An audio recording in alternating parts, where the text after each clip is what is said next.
totales del libro de su vida, por lo general pierde la totalidad de la vida. Ahora, ¿por qué? ¿Por qué el hombre? ¿Por qué el hombre y la mujer vive en el marco de la razón para disociarse de la fe? ¿Qué es lo que acontece? ¿Qué es lo que sucede? El apóstol San Pablo, en su carta a los Romanos, en el capítulo 1 y en el versículo 18 hasta el versículo 32, nos da una explicación sobre ese particular. Y da una explicación interesantísima. Una explicación donde dice, llana y sencillamente, que Dios hizo a todos los seres humanos por igual. A todos nos dio la facultad de la razón. Pero sucedió algo en el proceso de la naturaleza humana. Sucedió algo en el proceso de la naturaleza del hombre. ¿Y qué fue lo que sucedió?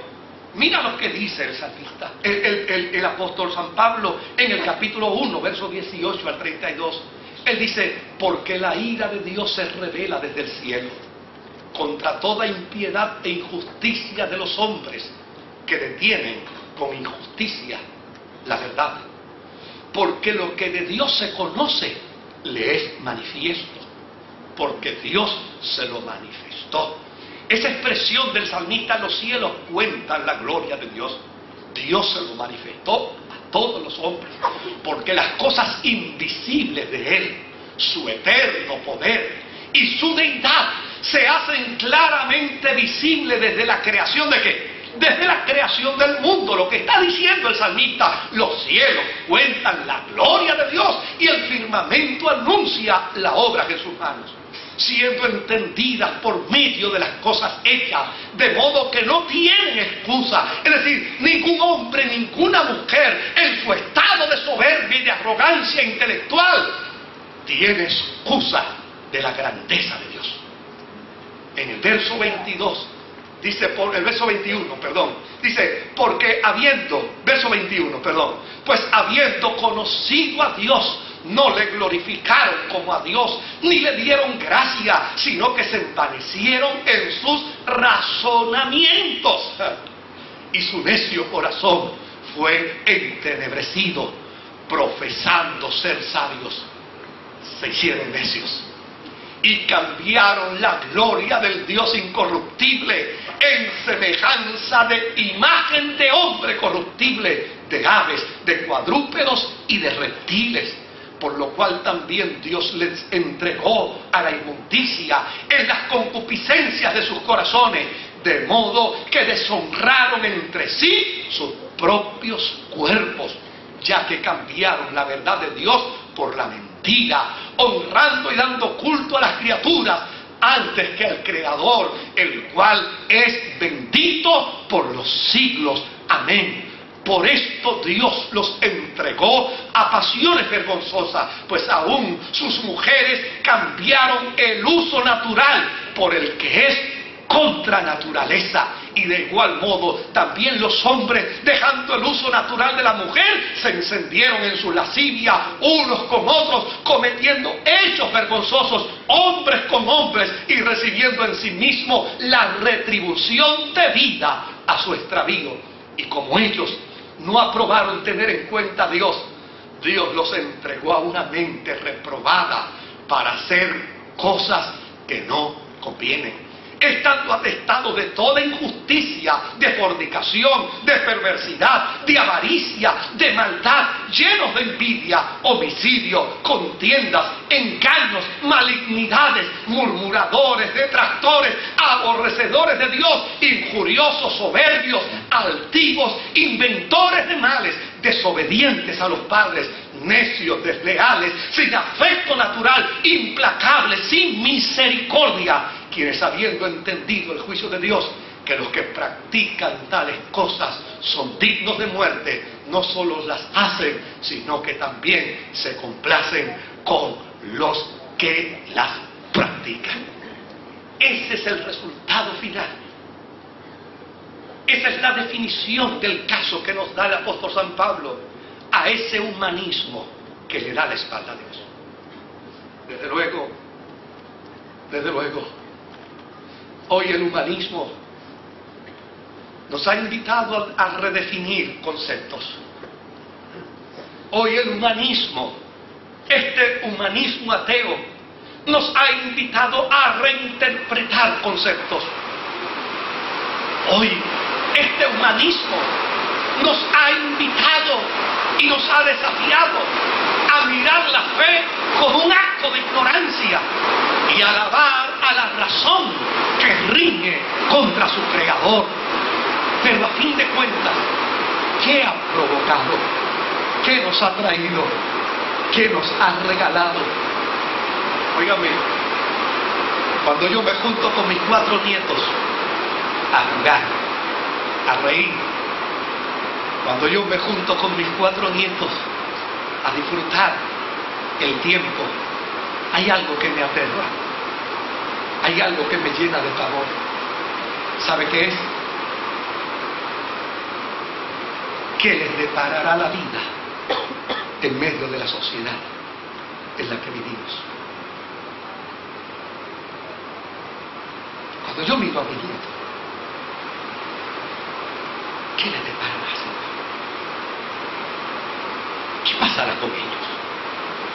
En medio de una sociedad que pierde todos los días valores, en una sociedad que todos los días llama a lo malo bueno y a lo bueno malo, ante una sociedad donde, óigame, el respeto a la vida es una miseria.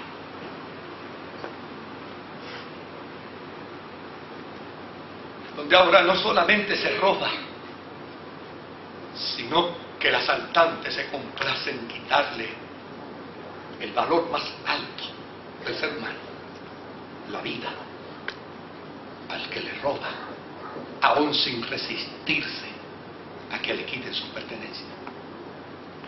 Que no solamente el ser humano en su maldad se complace en hacer daño, sino que lleva a actos de vejación vergonzosa y dolorosa a quienes convierte en sus víctimas.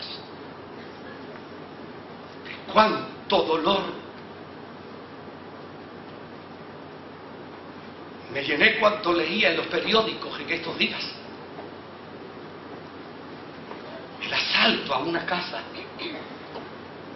donde delante de un marido indefenso, amordazado y agarrado, se sodomizaba y se abusaba de su esposa. ¡Ah, qué cosas nobles nos está dejando el humanismo! El humanismo que se aplaude, el humanismo que se festeja. Oh, desde luego, la gente está hablando, oiga, y les encanta, ¿sabe qué? Les encanta ponerles etiquetas a aquellos que hacen manifestación en pro de valores. O les encanta ponerle etiquetas a aquellos que hacen expresiones en pro y en beneficio de las virtudes. A esos les llaman fanáticos, fundamentalistas, gente meramente de fe, pero ausentes de inteligencia, de conocimiento y de razón. Pero qué monstruo estamos creando, qué sociedad monstruosa estamos desarrollando. Una sociedad, porque yo no voy a hablar de Santo Domingo si vivo en Puerto Rico, y no voy a hablar de Cuba si vivo en Puerto Rico, y no voy a hablar de Estados Unidos si vivo aquí, y es aquí donde yo veo el problema. Una sociedad que se complace en decir que es el primer país que por milla cuadrada más templos religiosos tiene en todo el mundo, que es el país que por milla cuadrada más emisoras de radio religiosas tiene en todo el mundo, que es el país por milla cuadrada, ¿sabe?, que más religiosos tiene en todo el mundo, que es el país que por milla cuadrada más canales de televisión religiosos tiene en todo el mundo. Oh, pero también es el país que por milla cuadrada más suicidios de menores tiene en todo el mundo.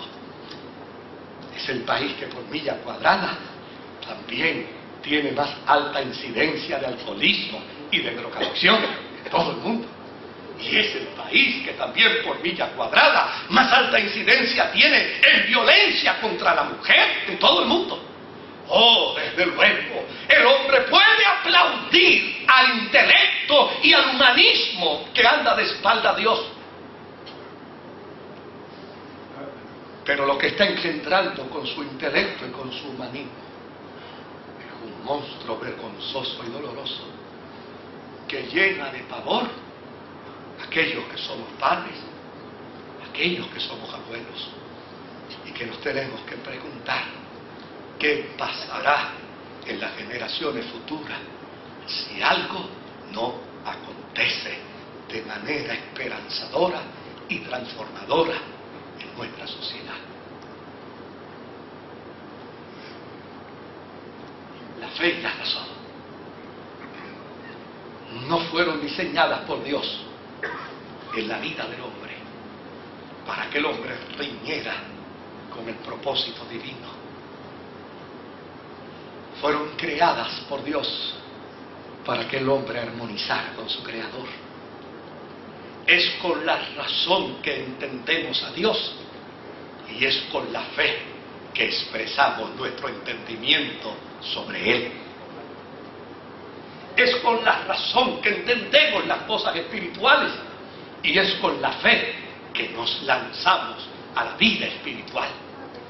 Es con la razón que entendemos la naturaleza humana, pero es con la fe que podemos decir, de modo, si alguno está en Cristo, nueva criatura es. Las cosas viejas pasaron, y aquí todas son hechas nuevas. Mire, la razón no entiende la salvación. No la entiende. No la entiende. Pero ¿sabe algo? A través de la fe podemos vivir en paz con Dios por medio de Jesucristo y podemos declarar que hemos sido reconciliados con Dios. La razón no entiende esto de una vida nueva. No la entiende. En lo absoluto no la entiende. Hace unos años atrás yo fui a un hospital psiquiátrico a visitar a una persona y me sorprendió sobremanera cuando terminaba mi visita hacia esa persona. Un psiquiatra se me acercó y me preguntó si yo podía disponer para conversar con él de algún tiempo. Y desde luego le dije, con mucho gusto, para mí será un placer. Me dice, venga por aquí, reverendo, yo quiero conversar con usted. Fuimos a su oficina y me dijo, mire, yo quiero que usted me ayude en el lenguaje religioso. Porque intelectualmente y científicamente yo puedo entender el comportamiento de un paciente, pero hay unas cosas que me sacan los pies de la alfombra. Y es cuando veo a un paciente que llegó agresivo y unos días después está tranquilo. Y voy a su cuarto a visitarlo. Y me dice, cuando le pregunto, ¿qué estabas haciendo? Aquí hablando con Dios. Dice, desde el punto de vista científico, yo puedo pensar que está alucinando, está psicótico, pero ayúdeme en el lenguaje religioso, porque yo puedo pensar que está fuera de la realidad, pero su conducta es contrario a lo que yo pienso. Dígame, ¿qué me puede aportar el lenguaje religioso? ¿Qué me quiere decir ese paciente cuando me dice que está hablando con Dios? ¿Qué me dice ese paciente cuando me comunica que está sintiendo la presencia de Dios en su vida? Yo no lo entiendo, pero veo los efectos de lo que Él me está diciendo en sus actos, en su forma de entender la crisis, en su forma de manejarla. ¿Qué es eso? Qué bueno cuando el hombre puede detenerse justamente en el detente, en el límite de la razón, para decir, quiero prestar mis oídos a la fe, para que la fe